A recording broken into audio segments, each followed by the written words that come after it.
remember, I brought the notes that, you bring this chair around here just a little bit. Oh, okay. A little closer so we can look at something. Maybe you need to be near the recorder. No, you probably need to be closer to the recorder. Well, I meant about operating it. Yeah. And it should run for 45 minutes or so, so. It flips off there. And you haven't turned it on yet. Yeah, it's okay. It's running now. Okay. We're okay. What would you like me to start with? Well, just start where you were. Okay. You said you Yeah. had 1 year's training. You went 1 year in Kansas. Yeah, I went 1 year to college. Do I have to talk to you about No, I don't. in Sterling College, which was the college of the Old United Presbyterian Church, Mhm. and had 1 year and went back for a second term. And 10 days after I began my term, while I reported into the military, I was called to business rap. And I went to Fort Leavenworth, Kansas to be inducted. Mhm. Maybe the only minister of Fort Leavenworth State Penitentiary. And we were just there for a couple days. And then we were sent to Camp Wallace, Texas for basic training, which at the time I was going to only have 3 months and return back to college. But the war broke out December the 7th, and of course all that, those plans were changed. Now, when was it that you went into the military? You said it was about 10 days after Yeah, your Fort term. Leavenworth, Kansas. Now, what was that in? Would that have been in August or September? It's September. No, excuse me, October 27th. October 27th. Yeah, 1941. And we were just in Fort Leavenworth 2 or 3 days. And then to Camp Wallace, Texas for basic training. And we were there from the time of arrival until a little while after the war broke out, December the 7th. And the group that I was in was sent to Camp Davis, North Carolina, just for replacement into the anti-aircraft. And then, I expect less than 10 days, we were sent over to Camp Tyson, Tennessee, as part of as the cadre, to open a barrage balloon training center for the Army. They had none at this time. But the bombing of London and the British barrage balloons had made an impact upon the Army and the Air Force, Air Corps at that time. And the Army decided to open a camp for the training of barrage balloons. So we arrived there, I think it was February the 2nd, 1942. And I remained there. Oh, well, I should back up. While I was in basic training, each of us had to select a school, a specialty school, along with our regular basic. And thinking something of the ministry, as I had, I selected the chaplain's assistant school. Figuring time I got back in 3 months, I might glean something that would be helpful for me in the ministry. Of course, I didn't get back, but anyhow, in the military, you get a number for your specialty school. So when I got up to Camp Davis, even though our basic had been cut short, I had the specialty school, the chaplain's assistant. And they gave me the choice of either remaining with that or disregarding the specialty school and just go into the cadre as a barrage balloon trainee. And I just chose to keep the chaplain's assistant school, at least till I see where we're going to go, what we're going to do.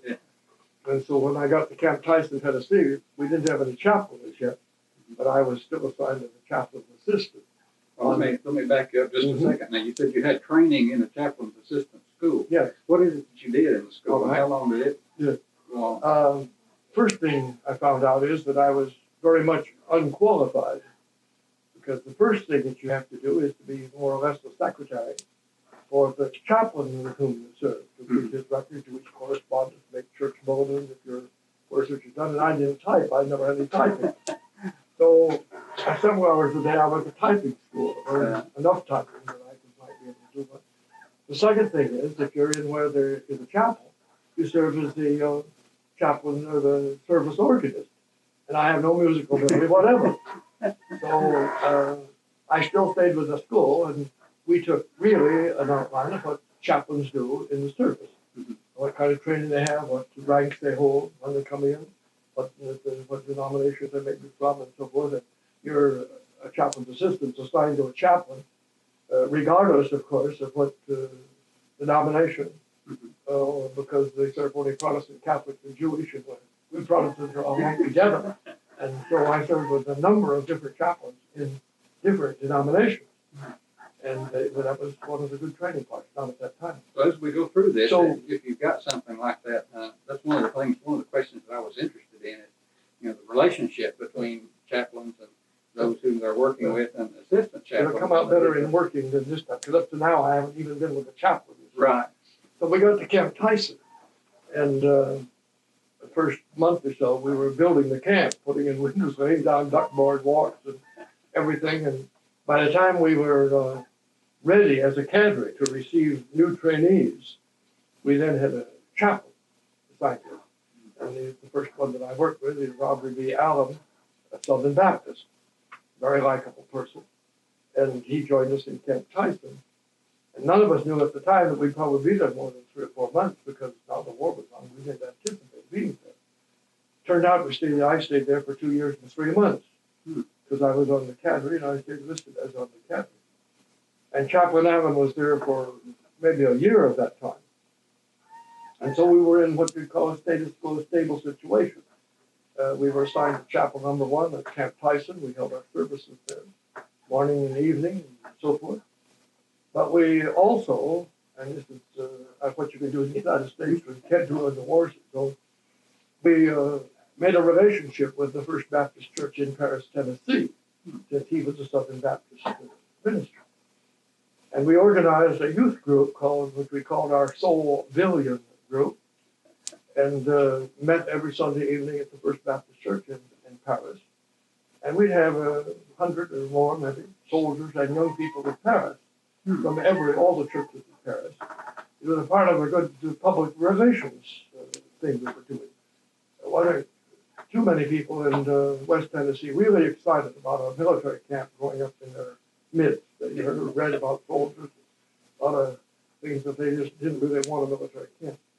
So one of the first things we did after the camp was in order was to try to do some public relations work, making the camp and soldiers acceptable to the villages, cities around us. That's how I met Francis. We went out with our group, a young group, a few groups, to Dresden, Tennessee, which is about 20 miles from Paris, to visit the church there. And we still joke about it, because when we worked, I'm a Presbyterian, of course, by this time, and we walked into the entrance of the First Baptist Church in Dresden, and on the bulletin board was pasted sort of a brochure. If you're a Christian, why aren't you a Baptist? That's how we met. She was the organist. And usually, we, over the next 2.5 years, while we had lots of trips to Dresden, but not then. But we went to all the communities in southern Kentucky and around. And with this civilian group order, we had a supper every Sunday night at the First Baptist Church, and then a youth meeting. And then after that, we would normally attend the evening service at the First Baptist Church. And the chaplain was available. Well, I worked with that group a lot, traveled with them. We organized a choir traveled. And over the 2.5 years, we had what you call a very stable situation, because the chaplains changed. I was on the cadre, so I stayed at Camp Tyson, even though the chaplain changed. Alan left. A Lutheran chaplain came, and I served with him until he left. This was during wartime now. They didn't stay too long. They had chaplains overseas. Alan went overseas. The Lutherans went overseas. I worked for quite a long time with Chaplain Rivers, who was Roman Catholic. And I saw one Presbyterian chaplain in the service, and that was all. Here or overseas either. I never saw one. So I had about 4 or 5 different chaplains while at Camp Tyson. And by that time, of course, we had run through our basic training a dozen times, because every 6 months or so, somebody come review the camp and said, well, you're in a stable situation, you're getting all soft, go through basic.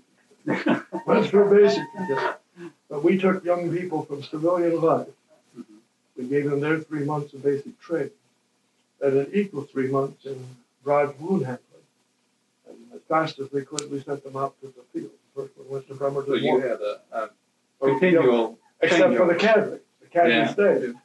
Okay. We sent the first group went to Bremerton, Washington, defending out of Seattle area. The Pacific, of course, was our danger at this time.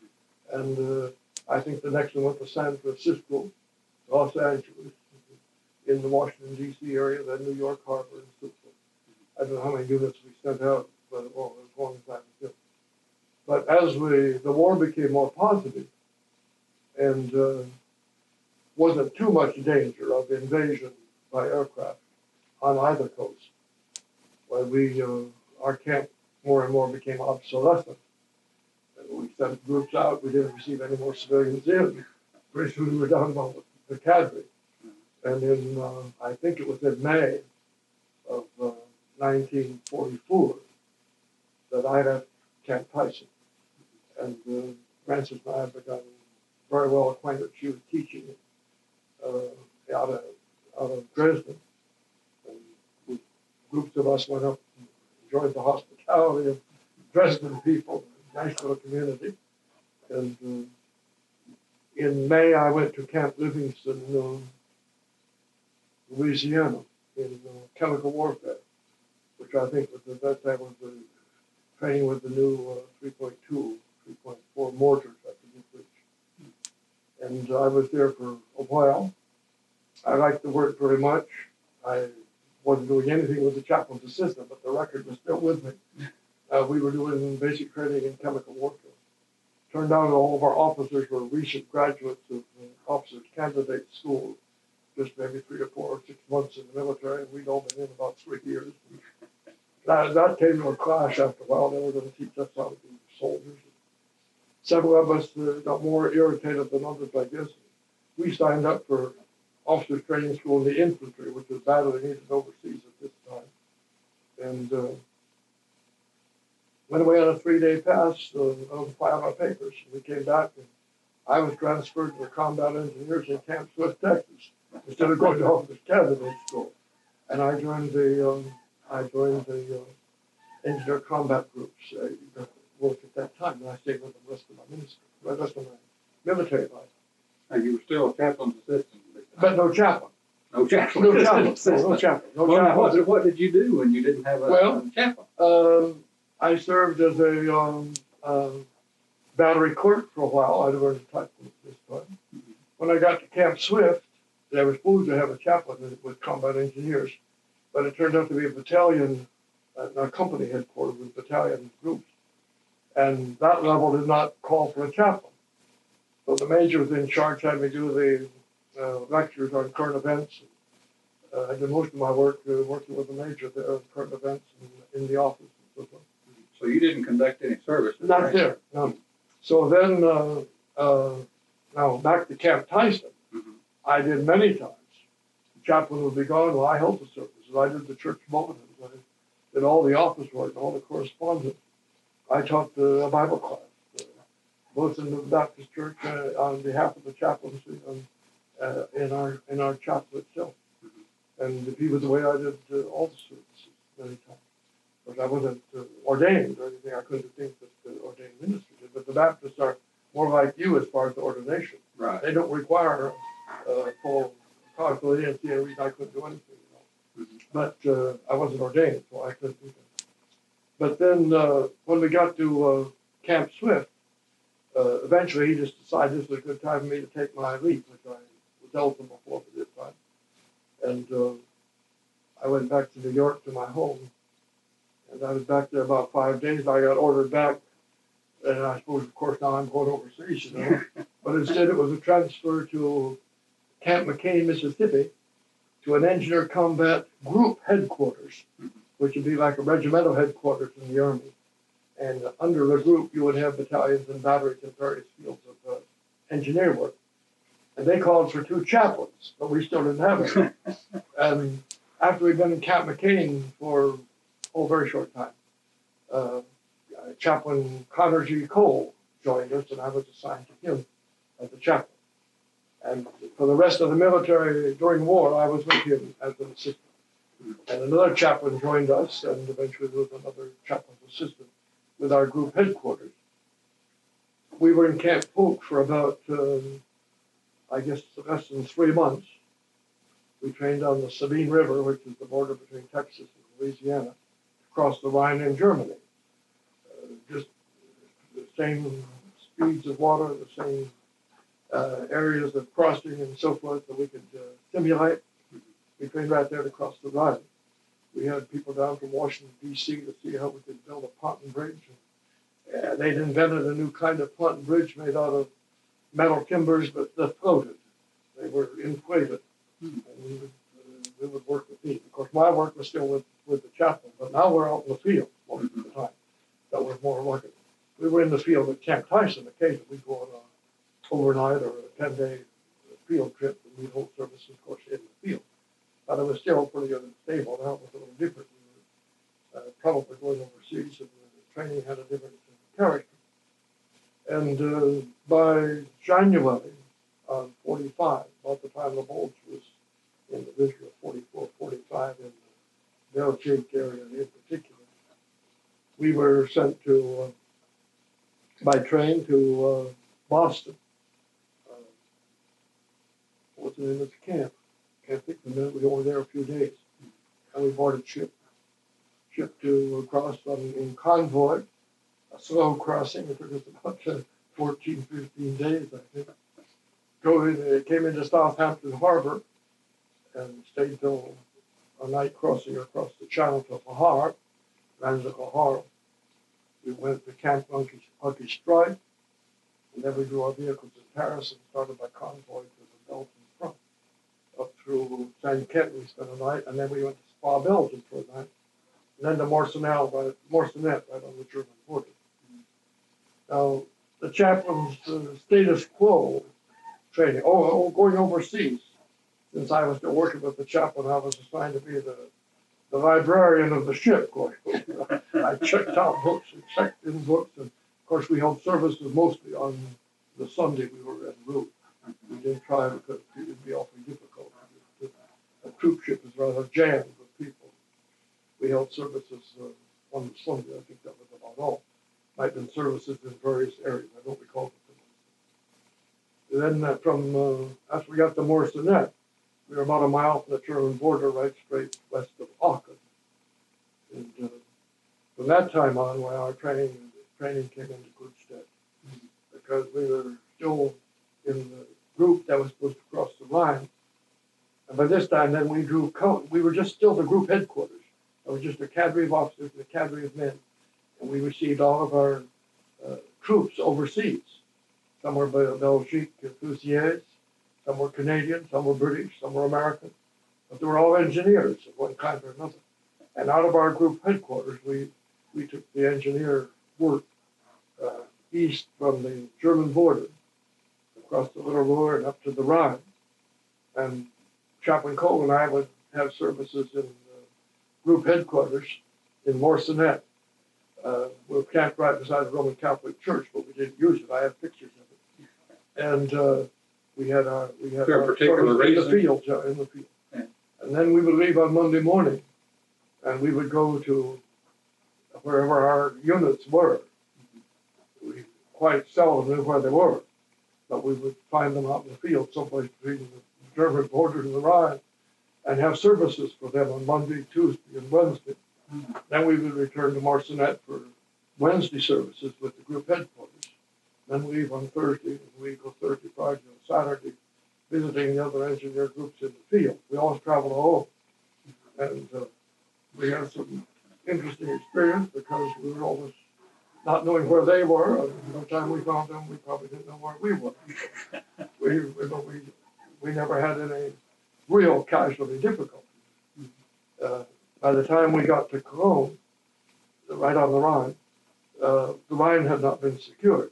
So we had engineer battalions up and down the Rhine area before we crossed the Rhine.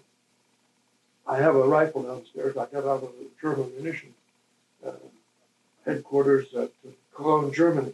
The chaplain, as you know, can't be armed. Yeah. But another duty of the assistant when he's overseas is to be his bodyguard.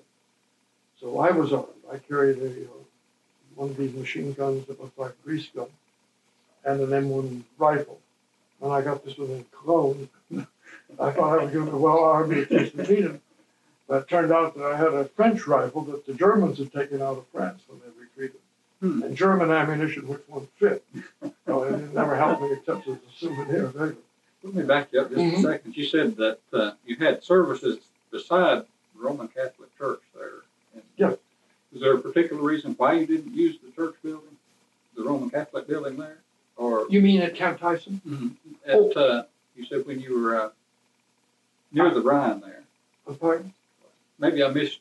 Maybe you made a shift there that I missed somewhere. When I was with Chaplain Rivers, the Roman Catholic, Yeah. Well, now, you said just a minute ago, though, when we were talking about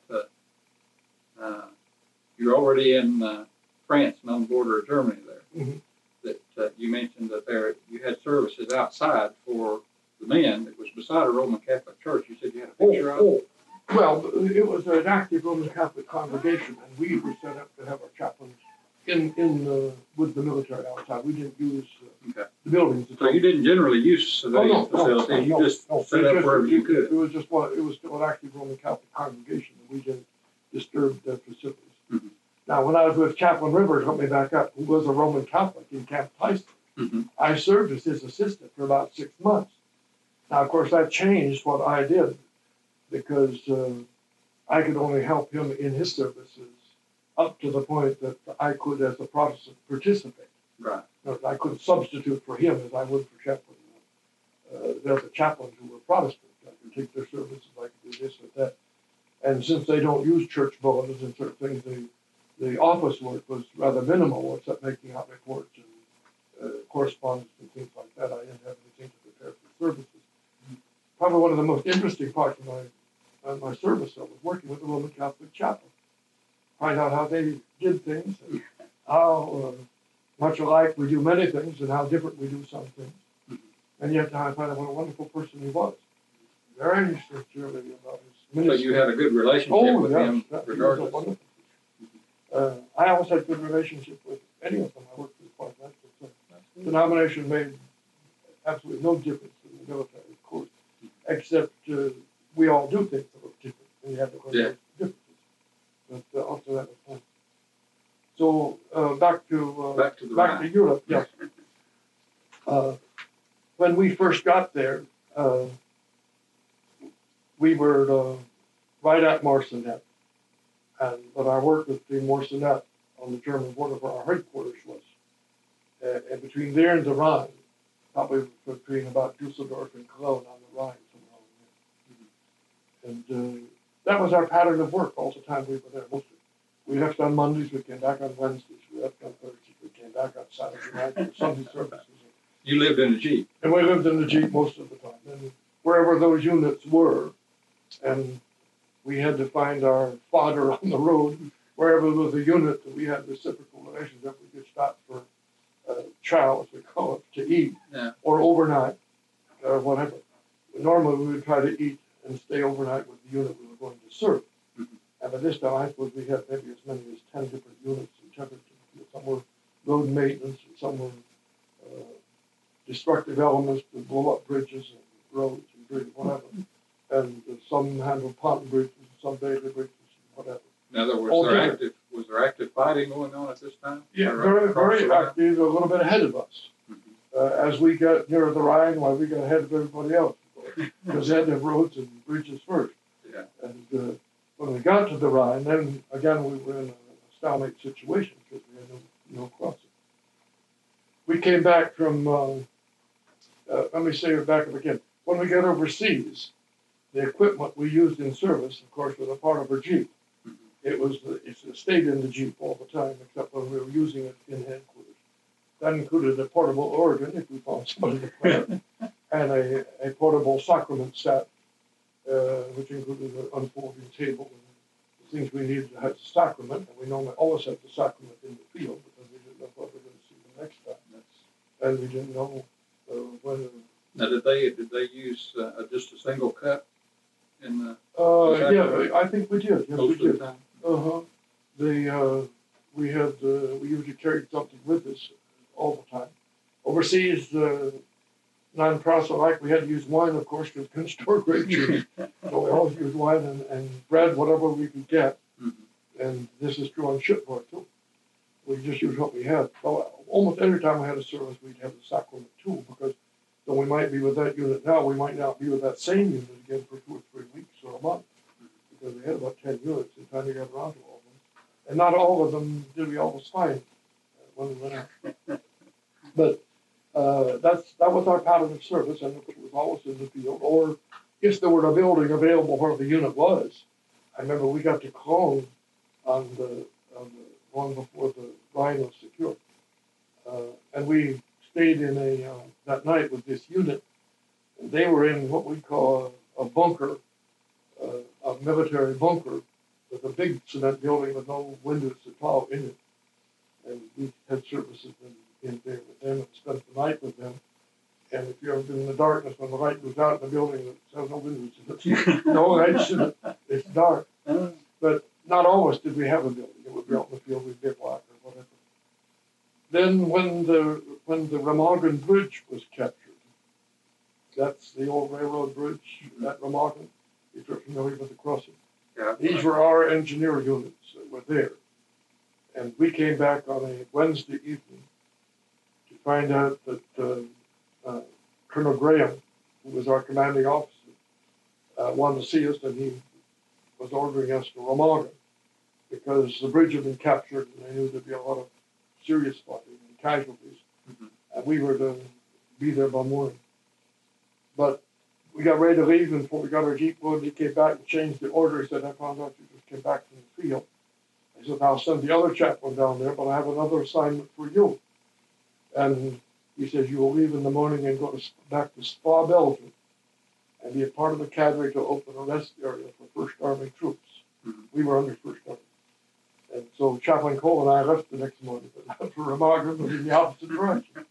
I went back to Spa, which is maybe about 60 miles, something like that, 70 miles. And we were there on a 10-day special duty to set up a rest area with a cadre of officers, again, and a small cadre of enlisted men. And we had about 10 to 12 hotels. And the casino in Spa became our headquarters. It was supposed to, at that time, be the largest one outside of Monte Carlo. And that became the headquarters for our rest area. We built a chapel. If you can see my pictures, you can see the lectern and the pulpit. We had a Frenchman built for it, and a lovely room in the casino. That was magnificent.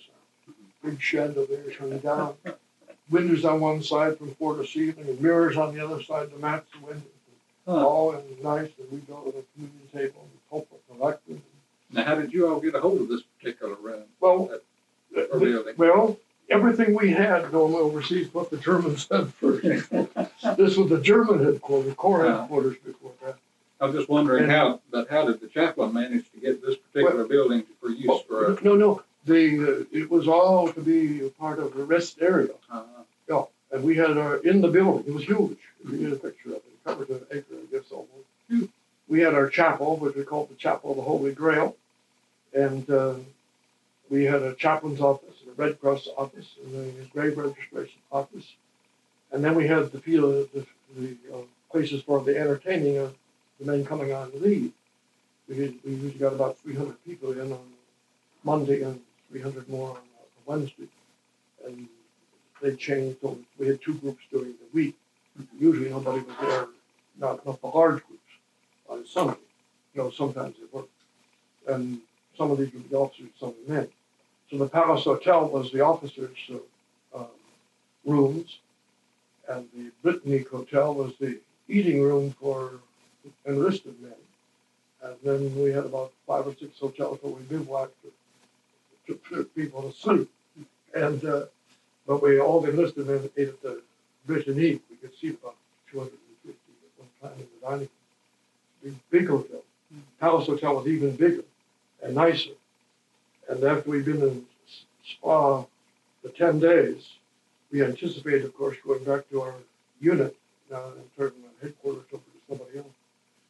But the war had moved so fast after Ramadan that our unit was at Marburg. And we got orders not to rejoin them, but to remain at Spa and continue to serve as a chaplain in the rest area until we were reassigned. Well, as you know, the war moves fast after the Rhine crossing too. And though we were reassigned, we never got moved, and then the war ended, and we were still in Spa. And then we were transferred, I guess, half a dozen times on paper to go to the Pacific in one way or another. I was in an anti-aircraft and anti-tank group for a while on paper, and a few other things on paper. But we were still in Spa.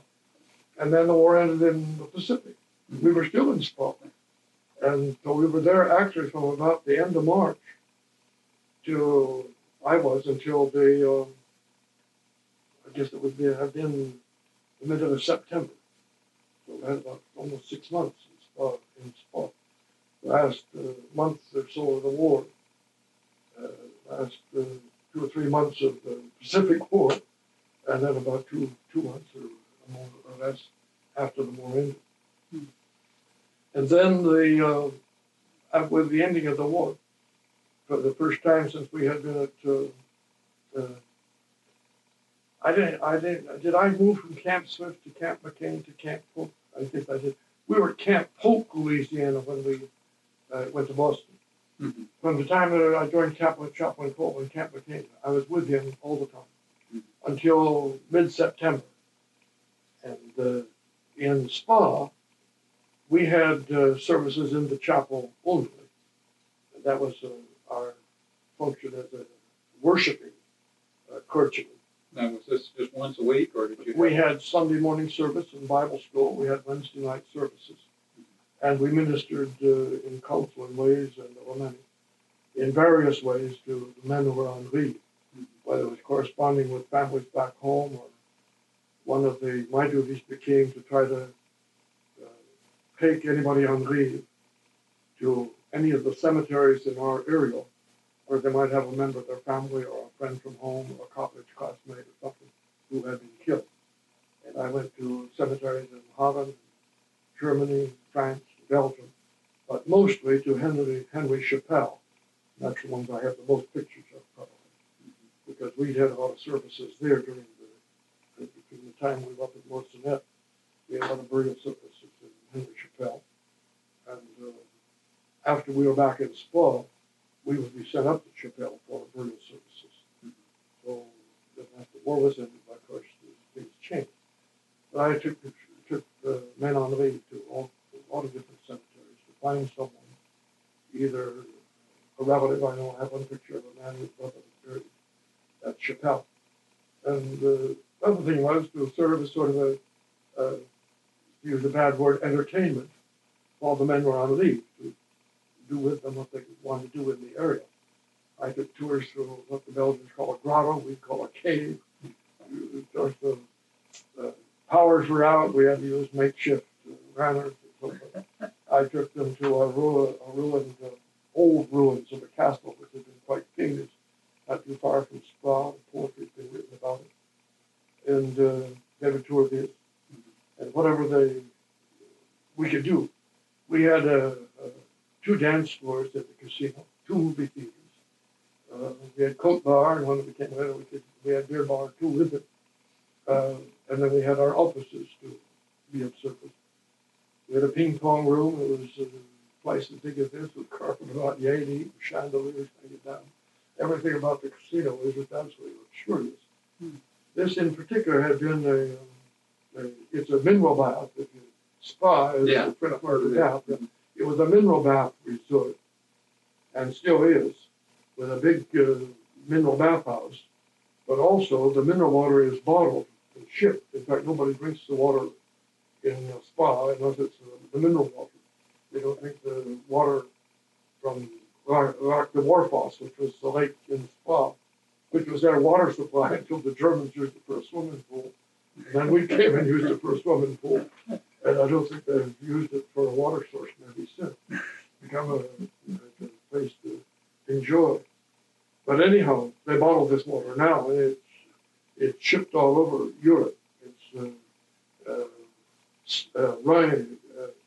rain, queen of waters, they call it, the queen of waters. I believe I've seen it, as a matter of fact, somewhere, I don't remember where. And they ship it all over. But while we were there, we had these kinds of services all the time, always of service to the men coming on leave in any way we could be, to take them someplace, to do for them what we could. Of course, we didn't have much vehicular power. We had to draft a truck or something if we wanted to take them. We had our Jeep. Red Cross had a Mercedes that drove like a truck, and we used this. We'd go to Brussels, which was 125 miles wide, and draw supplies and bring them back, and then we could get a truck from an engineering group someplace near us if we wanted to take a group someplace. but most of the time they spent in Spa. They were glad just to be there and rest. And how after many? the war was over, it became sort of a depot area in transit too.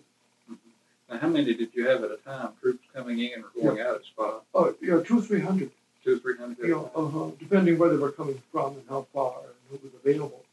We had a gift shop too, and I don't know what else we had. The casino was a very, very big building. Now, what particularly was the chaplain's office responsible for it here in Spa? Besides, you did the recreation. Yeah, and the services, and the counseling and help to the men on leave, and whatever. And then we would still go for services to some units that were near us, or back to a cemetery for burial or whatever. We were on call as the resident chaplain of the area. Now, did you have to make a lot of visits to like hospitals or that sort of thing? We had a hospital in the Viège, but in the rest we had, normally they would be staffed with a chaplain, as they would be staffed with doctors. Viège is quite a ways away, 50, 60 miles. But it was our nearest hospital. If someone that was on leave, for instance, would go into the hospital, we probably would take care of it. We would take people there for dental services if they wanted to leave and needed them, this kind of thing. But mostly our duty was to the enlisted men and officers on leave in any services we could provide for them. Now, how long were they there at Spa when they came About in? 3 days. 3 days. Mm-hmm. So you had pretty good turnover then. Yeah, oh yeah, we had a lot of turnover. Did you do a lot of crawling around in the cave? We got to know a lot of the families in the area. Spa is a small city. Now it's become a tourist mecca again, crowded. But at that time, the people who usually used these facilities didn't come anymore. The British and the wealthy from around. So pretty much it was the people who were resident there. And we would have needs that we had to have carpenters and remember the family that provided flowers for the chaplain or something. He was a florist in the area, this type of thing. As we needed things, they were very, very cordial about it. So the people helped out some. You were supplied though by the military. Oh, you yes. were supplied. Oh yes. They provided. Yeah, we ate. I didn't tell you, I guess, but when our 10 days began to be extended, Chaplain Cole felt it would be good to have his driver living in the same area he was. Of course, we didn't have telephone communication, so if he had to go someplace, he could. So I was moved from the Britannique after about 5 days and moved down to the officers' hotel, and I slept on the top floor of the officers' hotel so he could find me if he could. Now, did you eat in the officers' mess too? No, I had to eat the Britannique. And that was a good thing. I got to be with the men, and he was with the officers, and they gave us a double contact with everybody on leave. Now, is that generally the case with the chaplains you serve with, is that they took their rooms and their meals with the officers and then just ministered to the men, and then you were... Yeah, the chaplain is an officer. When I joined, Chaplain Cole as the first lieutenant. When we got overseas, he was the captain, and before that, he was the major. And, he was a very fine person, and a very good chaplain. And he was a Christian church. He was? Oh, yeah. Well, that's Christian church. Now, I don't know, there have been some mergers in the Christian church, but his headquarters, his denominational headquarters were in Indianapolis. So, I don't know, he may be with the Disciples of Christ. I don't think they're. I don't think he was, because I served with the Disciples of Christ men in Camp Tyson for a while, and I don't believe they were the same denomination. Well, he may have been with the independent church. I don't know. How long were you with him? Chaplain Cole? Yeah, and what time? Yeah, I was with him from about July of 1944 till September of 1945. And he was a fine person to be with. He was always both a chaplain and an officer. And that was good. We needed that relationship. But he was almost an officer as far as his military status was concerned. Right. Yeah, he lived with the officers, he ate with the officers. I normally lived with the enlisted men and ate with the enlisted men, except for this time in Spa when he felt he'd have to walk up to the Britannique Hotel to get me, and there might be an emergency. And he convinced them that I ought to leave in the same hotel, so I had to work on the top floor.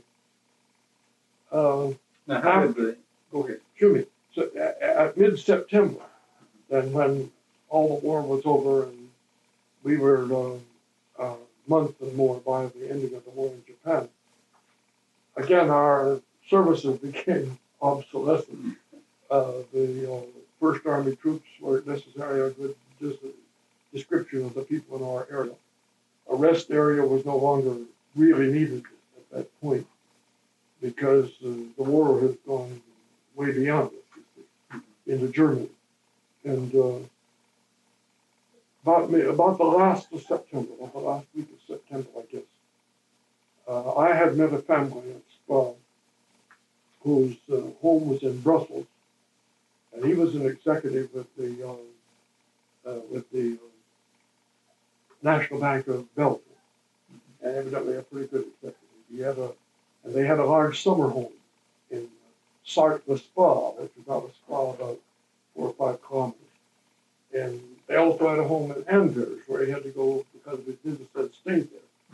So he had really in there what we would now call a condominium. They owned the 3rd floor. And they had a lovely big home in Brussels. I spent a 3-day week there. But I just met them casually down at the lake one day having ice cream. And they were very, very good to me all the rest of the time I was in Spa. It was not just 2 months.